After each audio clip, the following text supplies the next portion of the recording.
Welcome to NXT Level, where we explore fascinating topics from around the world. Today, we're embarking on an intriguing journey into the realm of intelligence, specifically the IQ levels that differentiate states across the nation. Stay tuned as we dive into the world of IQ. Before we begin, it's important to understand what IQ, or intelligence quotient, really means. IQ is a measure of our cognitive abilities. It gauges our capacity to reason, solve problems, think abstractly, comprehend complex ideas, learn from experience, and adapt to environmental challenges. It's not about how much you know, but how you process information and apply it to different situations. To measure IQ, psychologists use standardized tests that assess a range of cognitive skills.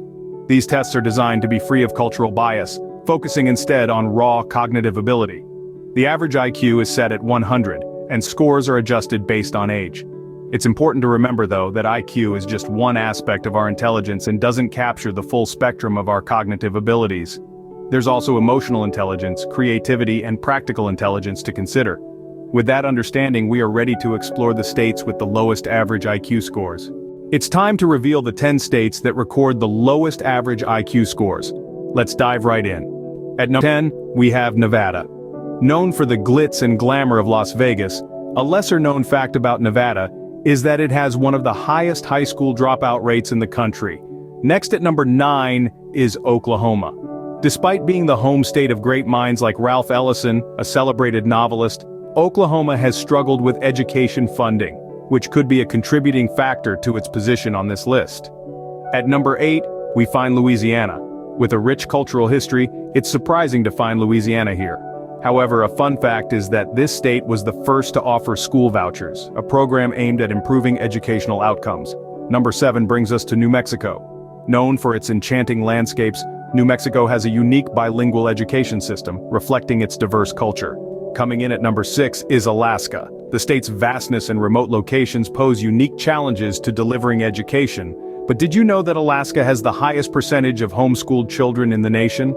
Halfway through our list at number 5 is South Carolina. Despite its beautiful coastline and historic charm, South Carolina has one of the lowest high school graduation rates. At number 4, we find Arizona. Interestingly, Arizona is home to BASIS schools, some of the top-ranked schools in the nation. Next, at number 3 is Mississippi. Despite its rich musical heritage, Mississippi faces significant challenges in terms of poverty and education funding. At number 2 is Kentucky. Known for its horse racing and bourbon, Kentucky also has an innovative educational program called Kentucky Education Reform Act, aimed at improving the state's education system. And finally, at number 1 is West Virginia. Despite its stunning natural beauty and coal mining legacy, West Virginia faces numerous challenges related to poverty and education. While these states record the lowest average IQ scores, it's important to understand the factors that contribute to these variations. Several factors contribute to variations in IQ scores. Let's embark on a journey to understand these variables. First up is education. Education plays a crucial role in shaping a person's intelligence. It's not just about school attendance, but the quality and accessibility of education also matter. Studies have shown that individuals who have access to quality education from an early age tend to score higher on IQ tests. This is because education stimulates intellectual growth and enhances cognitive abilities. Moving on, we come to socioeconomic status. It's a complex factor that includes income, occupation, and education. Research indicates that children from higher socioeconomic backgrounds often have higher IQ scores. This could be attributed to a more stimulating home environment, access to resources, and exposure to a broader range of experiences. Next, we delve into the realm of genetics. Yes, your DNA plays a role too. Intelligence, to a significant extent, is inherited. Studies suggest that about 50% of the variations in intelligence can be traced back to genetic differences. However, it's important to note that it's not a single intelligence gene we're talking about here. Instead, it's a combination of many genes interacting with each other and the environment. Then, there's the influence of the environment, including factors like nutrition, exposure to toxins, and even the culture one grows up in. For instance, malnutrition in early childhood can have long-lasting effects on cognitive development, while exposure to intellectually stimulating environments can foster cognitive growth.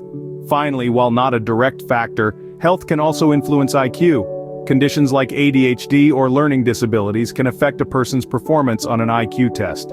Similarly, mental health issues such as depression or anxiety can also impact cognitive functioning. In conclusion, IQ is influenced by a blend of many factors including education, socioeconomic status, genetics, environment, and health. It's an intricate tapestry of influences that shape our cognitive abilities in unique ways. Now that we know the factors influencing IQ, let's debunk some common misconceptions about IQ and intelligence. IQ and intelligence are often misunderstood. Let's clear up some common misconceptions. First, a lower IQ score doesn't equate to a lack of intelligence. IQ tests measure a specific set of cognitive abilities, not the comprehensive range of human intellect. Secondly, IQ isn't fixed. It can change over time, influenced by factors like education and environment. Thirdly, the myth that certain races or ethnic groups inherently have higher or lower IQs is just that, a myth. IQ is not a genetic trait, it's influenced by a complex interplay of both genetic and environmental factors. Lastly, it's a misconception that IQ is the ultimate measure of potential success. While it can indicate certain intellectual capacities, many other factors like emotional intelligence, creativity, and perseverance play a significant role in a person's achievements. With those myths debunked, let's end on a positive note and discuss initiatives to improve education and promote intellectual growth. Improving education and promoting intellectual growth are achievable goals. Let's explore how this is happening right now across the nation. In various corners of our country, there is a surge of initiatives dedicated to fostering intellectual growth and enhancing educational opportunities. These efforts are not just confined to the classroom, they expand into homes, communities, and even digital platforms, making education accessible and engaging for everyone. Take for instance the rise of free online educational platforms. These platforms are democratizing access to knowledge, breaking geographical and financial barriers that prevent many from pursuing learning. They offer a diverse range of courses from coding to philosophy, catering to different interests and age groups. Schools too are evolving. They're adopting innovative teaching methods that go beyond rote learning. They're encouraging critical thinking, creativity, and problem-solving skills.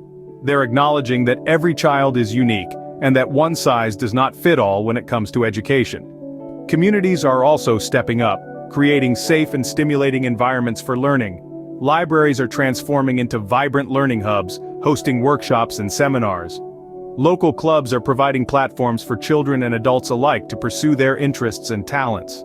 These initiatives are examples of how we can uplift intellectual growth and improve education. They show that it's not about where you start, but the journey you're willing to undertake to grow and learn. Remember, intelligence isn't static. There's always room for growth and improvement, so let's continue to strive for better, for ourselves and for our communities. What a journey we have had exploring the IQ levels across states. We delved into the fascinating world of intelligence quotient, understanding its measurement and significance. We took a deep dive into the 10 states with the lowest average IQ scores, learning not just the numbers but also some intriguing facts linked to intelligence. We explored the various factors that contribute to IQ variations, unmasking the roles of education, socioeconomic status, and genetics. We debunked common misconceptions about IQ and intelligence, challenging stereotypes with a dash of humor. And finally, we ended on a note of optimism, discussing initiatives that aim to promote intellectual growth and improve education. Stay curious, stay informed, and keep reaching for the NXT level. Don't forget to like, share, and comment.